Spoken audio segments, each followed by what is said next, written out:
Hey everyone, welcome to Broadband Deployment News. The FCC has rejected a waiver from the NTIA to extend the deadline for cybersecurity for enhanced ACAM or E-ACAM. I'll be right back with more, as well as some couple of links that can help you if you're panicking. Be right back.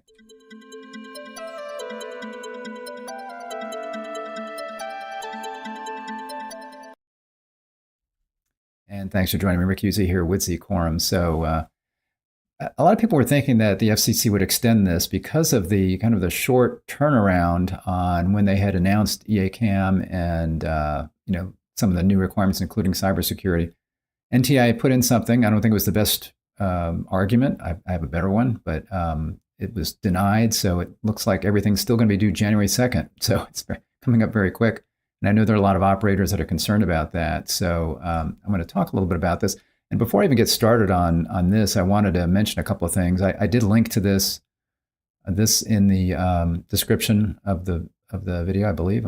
I'll double check and make sure when I'm done here. But I know I linked to a couple of things. I might have linked to this directly. I can't recall. This is the order. But also I wanted to mention we did a webinar with Fiber Broadband Association not long ago about this on meeting NIST cybersecurity requirements for both E-ACAM and BEAD, because they both require a cybersecurity plan that is compliance with the NIST Cybersecurity Framework. So I did a webinar about that. I linked to that. Then also a link to our website.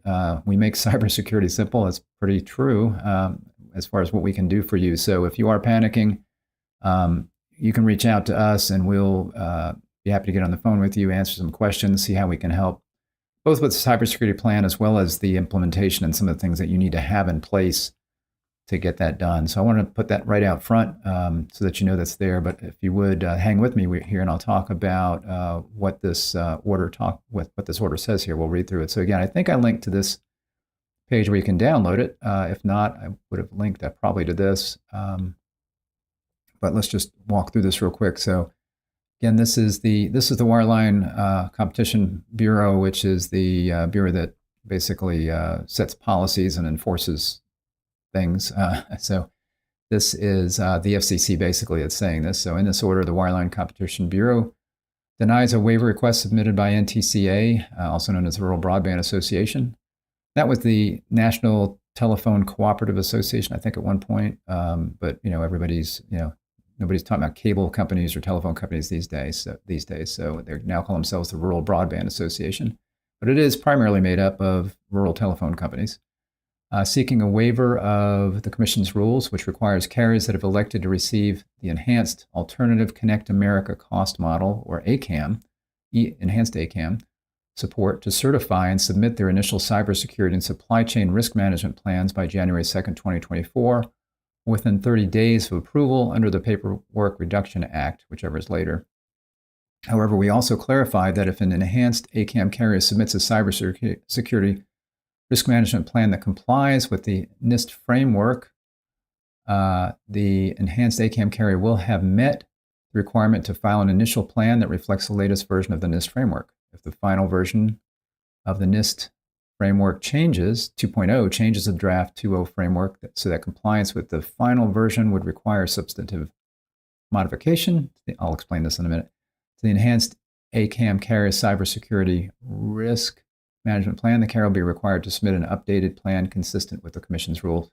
So basically, there's version 1.1 of the NIST framework out now, which is basically the cybersecurity plans need to be reflective of that, and they're expecting 2.0 to come out.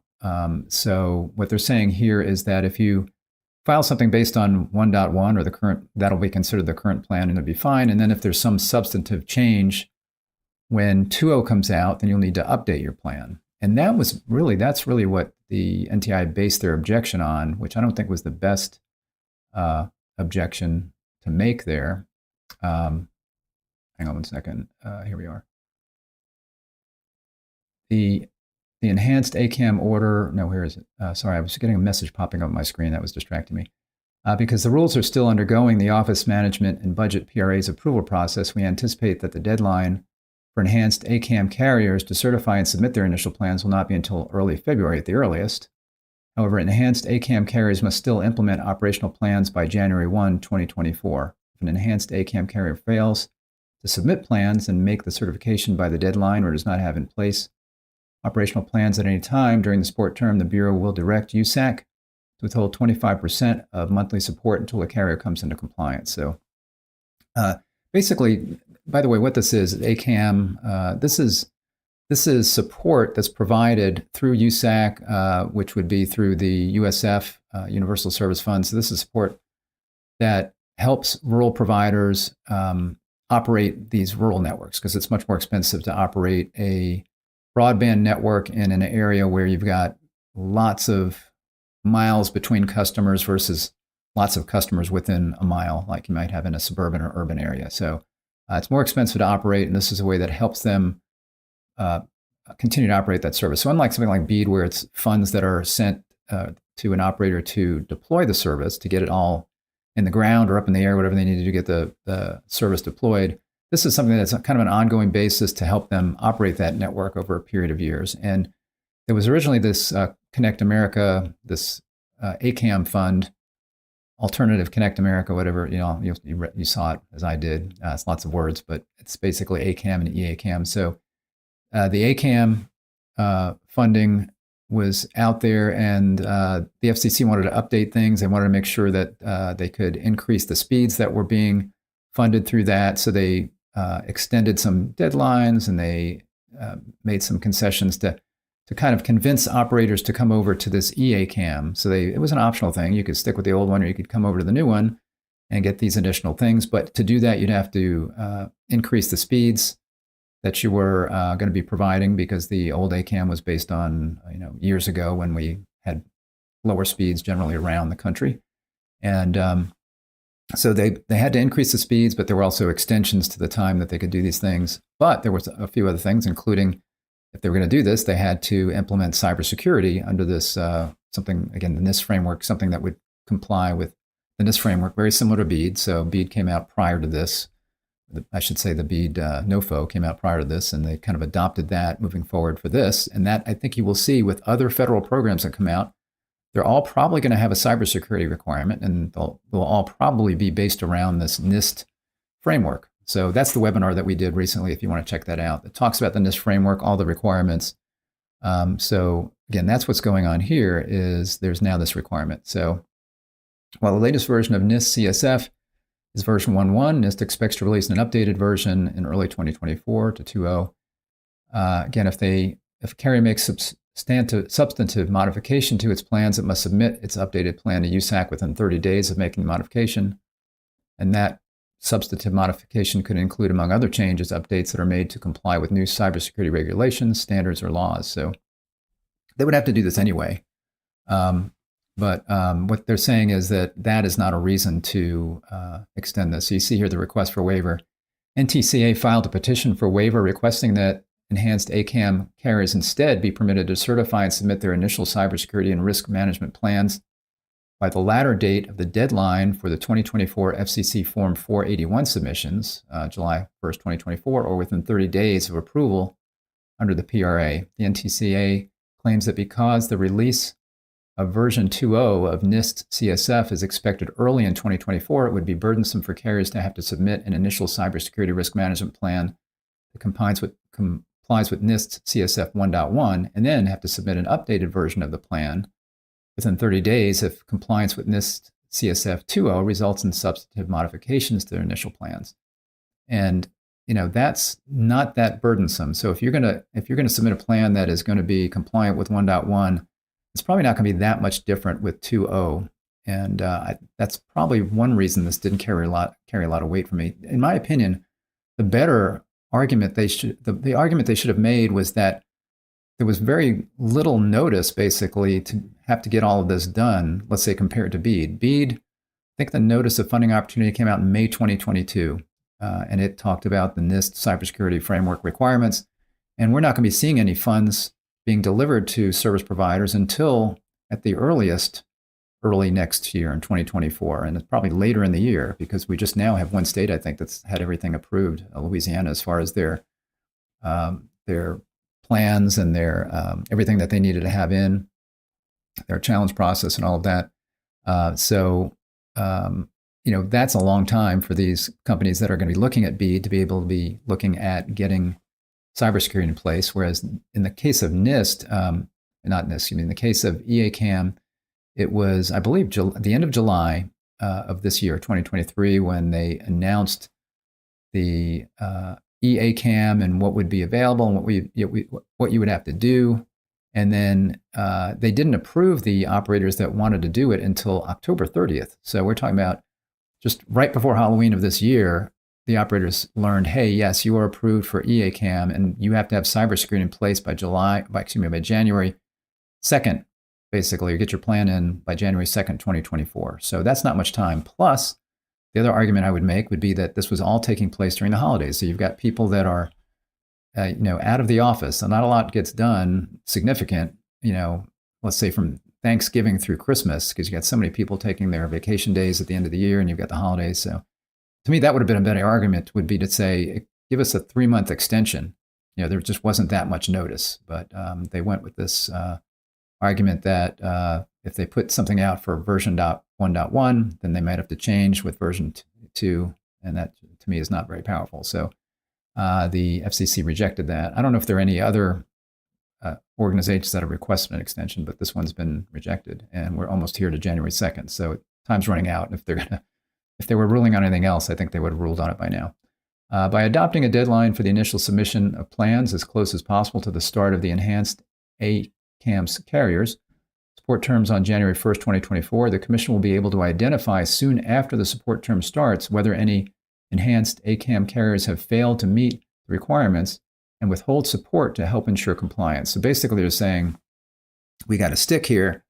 If we withhold funds, 25% per month of that support, then you will have incentive to get your cybersecurity plan in place and implemented. And originally I was thinking they just need to have their cybersecurity plan in place and say, yes, we will be doing this, but it sounds to me like they have to have it implemented as well. So again, this is all taking place in a very short time frame. So again, check out the description of this video and how we can help, because that can help you. And if you're going to save, if you're going to be able to save 25% by not losing that money every month, the faster you can do it, the better. And it's more economical for you to use a company like us, where you basically get these as a service as opposed to try to build everything yourself. And more importantly, have the people on hand to be able to manage your cybersecurity and to look for threats, because that's really where it gets difficult, is having people to put equipment in, but then you got to have people keep track of that and watch it 24/7, those kinds of things. So reach out to us there. Although enhanced E-ACAM carriers service milestones do not begin until December 31st, 2026. In other words, that's when they need to, the service milestones for getting their, let's say, a new network deployed. And their performance requirements pre-testing does not begin until January 1st, 2026. Some enhanced E-ACAM carriers will be receiving support to maintain existing service and/or may deploy service to consumers faster than required. The Commission has emphasized the importance of ensuring that networks it supports through enhanced E-ACAM have sufficient protections in place. The Commission has acknowledged that the burdens enhanced E-ACAM carriers may face in complying with these requirements, as many are small companies with limited resources. To help alleviate those burdens, the Commission explained that it took steps to mitigate concerns that development and implementation of cybersecurity plans are expensive and time-consuming, including by giving carriers the flexibility to include standards and controls in their cybersecurity management plans that are reasonably tailored to their business needs. So they're giving some leeway there. You still have to have everything in place as far as NIST goes. So it's kind of onerous to look through all that stuff. So again, check out that webinar. That'll help. The burdens associated with submitting these plans by the required deadline are outweighed by the Commission's interest in being able to timely monitor enhanced E-ACAM carriers, implementation of requirements that will improve the cybersecurity of the nation's broadband networks, and protect consumers from online risks such as fraud, theft, ransomware, that can be mitigated or eliminated through the implementation of accepted security measures. However, to further reduce these burdens, we also clarify that if an enhanced E-ACAM carrier submits a cybersecurity risk management plan that complies with Draft 2.0 framework, the enhanced E-ACAM carrier will have met the requirements to implement a plan that reflects the latest version of the NIST framework. So what they're saying here is, okay, so 1.1 is out, but you can go ahead and submit your plan to reflect version 2.0, and it's a draft version of 2.0. and you will then be in compliance. So, if you want to, submit to that instead of 1.1. The Draft 2.0 framework has been available since early August 2023, weeks before the Bureau announced the offers of enhanced E-ACAM support. Again, that came out in October. The NIST is not planning to release another draft prior to releasing the finalized framework. So I think what they're saying is this is the final draft, probably close to being final. The Draft 2.0 framework encompasses the current NIST CSF 1.1, so that if an enhanced E-ACAM carrier submits a plan that reflects the Draft 2.0 framework, the plan will reflect NIST CSF 1.1. So you submit, basically they're saying if you submit to the Draft 2.0, you are really submitting to the latest version of the NIST framework, because 1.1 will be encompassed in the Draft 2.0 framework, basically.